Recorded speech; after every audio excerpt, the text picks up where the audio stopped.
Hey, it's Raymond here with GoTimeTraining, and I'm sitting here next to my lovely model, Mr. Kevin Fong here. Check him out, see? Look how he's smiling. So, today we're going to go over a common complaint for very many people. We're talking about neck pain and lower back pain. Both of these plague a lot of people. Neck pain is becoming very prevalent with people that are using cell phones on the computer all the time, and of course lower back pain will affect 80% of the population at least one time. I actually just went through a little bit of lower back pain myself, so it's definitely a bad thing. We want to figure out some different ways that we can fix that. So let's first talk about neck pain. So, Kevin, have you ever had neck pain? No, you're not. Lately I have. You can be somebody's pain in the neck, right? But you don't have actually any neck pain. Well, good. So I figured you would, because you're probably on there selling houses all day long. This is you right now. Okay, so we'll go over some different exercises. The first one, Kevin is a very busy person, right? I am. Okay, probably deal with a lot of stress, busy all the time, Definitely. on the go. Okay, Definitely. so a lot of times when we're in that kind of always on the go mode, we end up actually igniting one of our fight or flight kind of central nervous system. So it's a stress system. It's basically designed for us to either fight or to run. We're not doing that, we're doing that in business, but what happens is that we end up carrying a lot of stress throughout our bodies, and a lot of that is localized in our neck. So we're just going to do a breathing technique simply by doing that, and this can help out in a lot of pain, a lot of areas, and help out with a lot of different things as far as health related, just by relaxing and trying to switch ourselves from that fight or flight into more of a calmer, more rested state. What we're going to do here, we're just going to lay, we're going to put our hands on our stomachs because we want to feel this come out and expand. And we don't really want to just expand from our stomach, we want to expand from our sides and our lower back. Okay, so we're really going to focus on that expand. That is our diaphragm. And so a lot of us breathe from our chest and our neck, just like how a baby cries, we see that neck swimming up. That's that fight or flight mechanism from our central nervous system, releasing a lot of different hormones like adrenaline.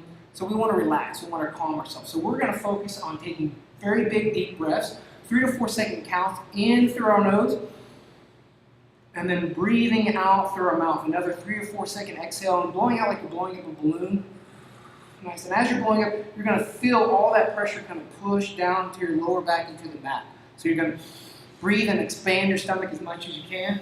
Shut your eyes. Imagine that you're on a beach. You're drinking a very low calorie Mai Tai.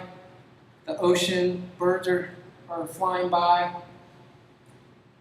You're not at work. You're not stressing. You're not selling a $20 million home. All right, so me and Kevin are just hanging out here, but now we're going to talk a little bit about lower back pain. So this is, once again, very common. 80% of everybody will experience some kind of lower back pain, and I will tell you, it is no fun. So we want to fix it, right? We want to do something that can help save you from being in aching and being able to move throughout the day. So there's really 4 really huge principles that I believe can help fix and actually keep you from getting lower back pain. One, we're going to want to inhibit and relax that muscle. So we're going to do that through some foam rolling. I'm going to show you that one here in a second. Another thing is we want to make sure that the joints adjacent to the lower back are mobile, and that's our hip and our thoracic spine, our upper back. What happens when those are not very mobile? We're going to use our lower back a lot more. We go to lay down, say, a trap bar, which I did the other day, or lay down something like even picking up a pin off the ground. Boom. Our hips didn't work properly, our upper back didn't work properly, and we hurt ourselves. And that goes for lifting for something above our head. The fourth one is we want to make sure that our core is nice and activated. As we live sedentary lifestyles, we're on there selling houses, returning emails. A lot of times our core gets unactivated if we're not exercising, and that doesn't protect our back. Our core is designed is like a weight belt or a corset around the back, and that helps secure that spine. So just by reactivating it and teaching it to work can take tons of pressure and basically really relieve your lower back pain almost instantly. So we're going to do each one of those. We're going to start off with foam rolling. So foam rolling on this, a lot of times you'll see people and they'll go way back here. That's putting a lot of pressure. So we actually want to stay upright the whole time on here and just really work that lower back from the hip up. And once again, this is slow. So we want to go about 1 second per inch because we need that prolonged pressure to really inhibit those muscle fibers. Okay, so you have little receptors in there, and when they tension a lot of tension, they'll actually will tell the muscle to relax. So this can be some instant relief once again on the lower back if we can actually, this is like taking a physical muscle relaxer. Like that?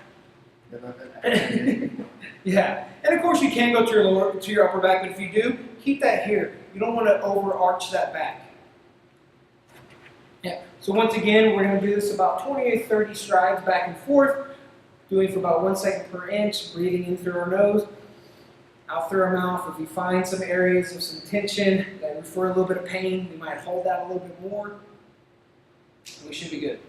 Ready? Okay, so now that we inhibit some of the muscles through some foam rolling, we're going to try to increase some of the mobility and actually add a little bit of inertia through your back. So a great one is a cat camel, because this is going to work the thoracic spine that we talked about needing more mobile, and also the hips. So let's go through some of those. So we're just going to be right here. We're going to make those hips and upper back more mobile. You're going to have your hands right underneath your shoulders again. We're going to activate that core, pull our toes in, and then we're going to stretch.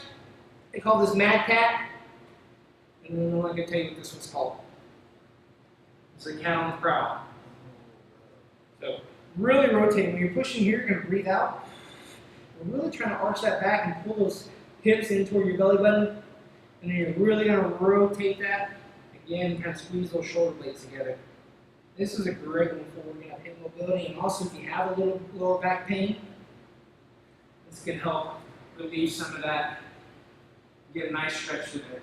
So all those are great exercises to really either prehab and keep you from ever having back injury, or if you already have one and you're kind of on the heel, these things can really just basically fix that lower back pain and have you feeling a lot better within a few weeks.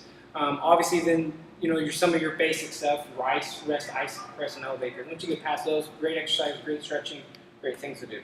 Cool. Thanks. We do that in the gym. There you go. Kevin, follow me.